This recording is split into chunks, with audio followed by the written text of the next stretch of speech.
What up?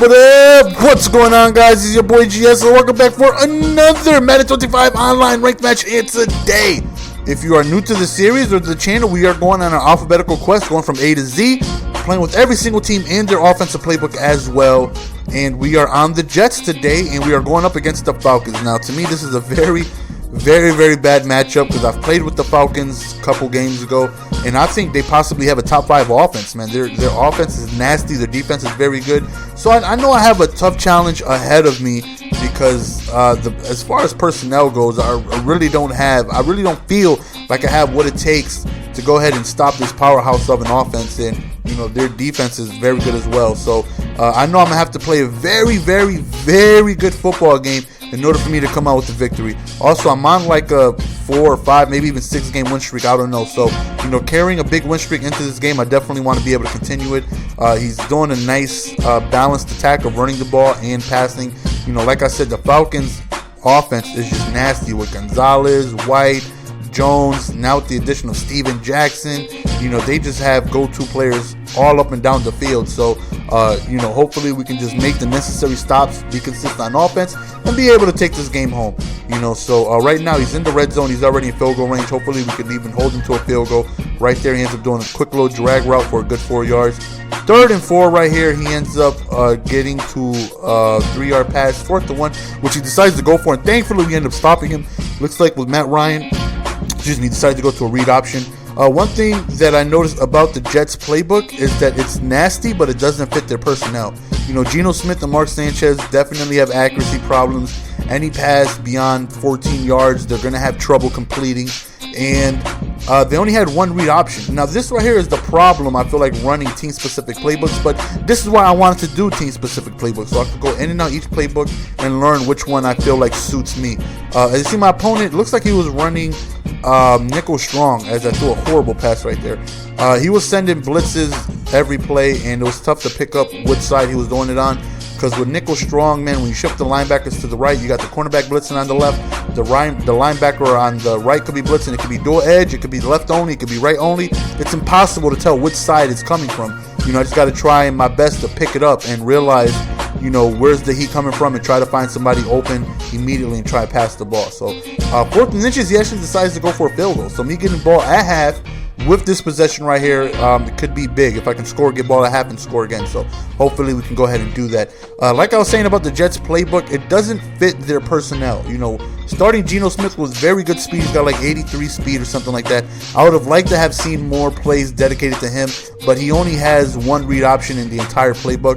No QB wraps, nothing. No type of quarterback runs, anything that can allow me to utilize his mobility, which was frustrating. And like, I go through their playbook and they have a lot of nasty passing plays, but again, I don't feel like it fits their personnel. They have such a heavy pass balanced attack with a lot of deep routes for a team with quarterbacks that are very inaccurate. So this is a team where I definitely feel like their playbook doesn't fit their personnel. I would have liked to have, again, more plays for a mobility-style quarterback and more of a playbook that didn't have a bunch of routes that took 15 yards to develop, because they had like a bunch of quads. They also had like an empty Eagle style, basically like the Eagles playbook of last year, but these routes are very deep. They're very deep down the field. They're 12, 15-yard routes, and I feel not really confident throwing them with a Geno Smith or Mark Sanchez. And not only that, the guy is blitzing, so I have to get rid of the ball quickly. So I don't even have that much time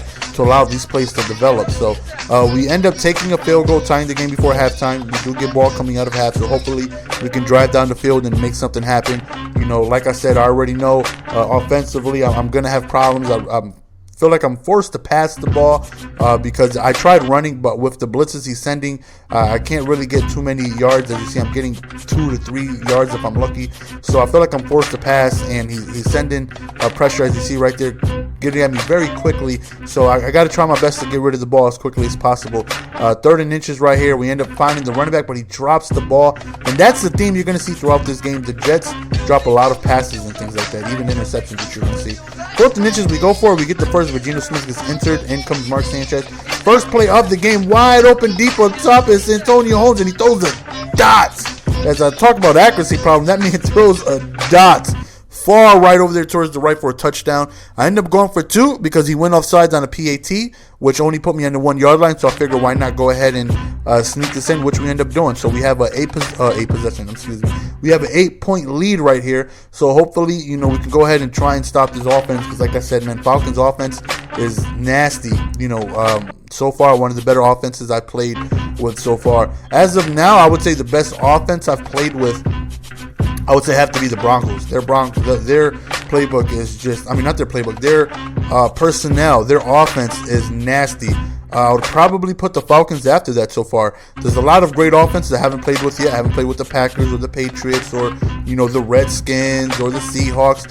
Ton of great teams I haven't played with yet. But so far, I would definitely say the Broncos have the best offense I've played with. And, the Jets playbook is, one of the better playbooks I've played with this year. But like I said, it really doesn't fit their personnel. But if you guys are really, really looking for good passing plays, I'd definitely say look at the Jets playbook because their playbook has a ton of good routes, man. Ton of good routes. You're just going to need time to develop it.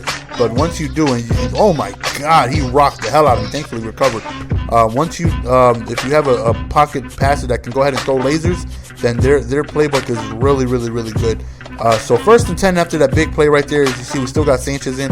Now you see he's sending heat from both sides. I really don't know which side to try and pick it up on. Braylon Edwards drops a wide open pass. The curse of Braylon Edwards is still there. Kellen Winslow drops a pass right there. Also gets injured for the game right there. So right now I'm like, come on, man. 2 passes back to back. Thankfully, we end up picking up that 4th down right there with Hill, and we get in really good range right there. End up running the ball with Ivory right here, which he does eventually end up getting hurt. Geno Smith was injured. Also, Kellen Winslow, Ivory. I had 3 injuries, 3 significant injuries to my offense, and that's already, tough as it is trying to move the ball with the Jets. Thankfully, that right there was a dropped interception. 4th and 2, I decided to, try and go for it, but the pressure just gets to me too quick. Decided to go for it because I really feel like I needed a touchdown to go ahead and give myself the advantage. I didn't feel confident with that corner, with that. Boom! I'm sorry, son, but we bring in the lumber. We ended up forcing a fumble right there, which was huge. Like I said, I really didn't feel like that field goal advantage was going to be good because I already felt like I was going to have trouble stopping him offensively. He's coming out with a lot of 5 wide. Another injury right there. Like, these guys are just getting injured left and right. Having trouble keeping these guys on the field, man. But nonetheless, we're in great opportunity to go ahead and score and take the lead. As you see, I'm doing the read option a little bit more. Kind of helps beat off the blitzes. That's why I wish I had more of this. But like I said, I only had 1 read option from 1 formation, so it gets kind of repetitive and you kind of know what formation it's out of. So as you see, Geno Smith is back in the game. We end up hitting a read option for a touchdown.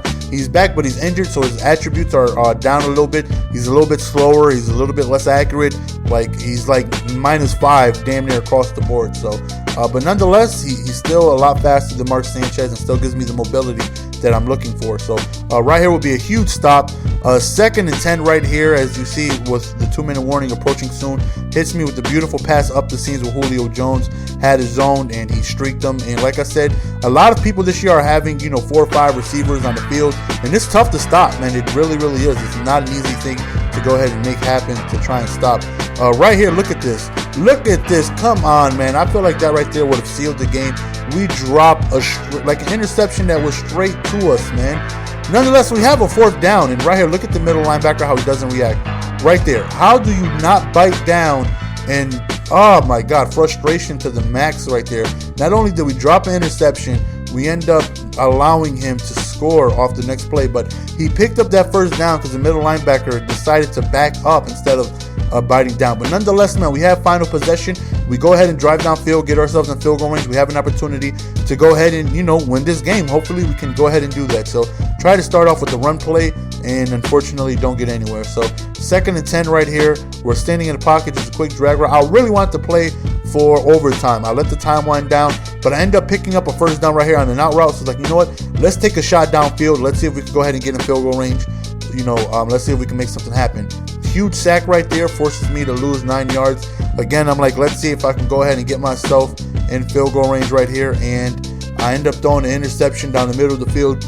Bad read by me, can't say anything else. He ends up scoring off the next play because I was expecting a run play. So I ran commit, and he passed, and he ends up scoring a touchdown, and we end up losing the game. So, good game. All of my losses have been one possession. So I've been in every single game. So I know once I get myself a scheme going, a familiar offensive scheme, I feel like I'm going to be, good to go. I have not lost more than 7 points. Every game I've lost, I think I lost like 5 or 6 games or whatever. However many it's been, I don't know. But it's all been within one possession. So, I feel good this year. Once I get my scheme going, I should be all right. Next game is with the Lions. Look out for that. I'm out. Peace. Give it to me, baby.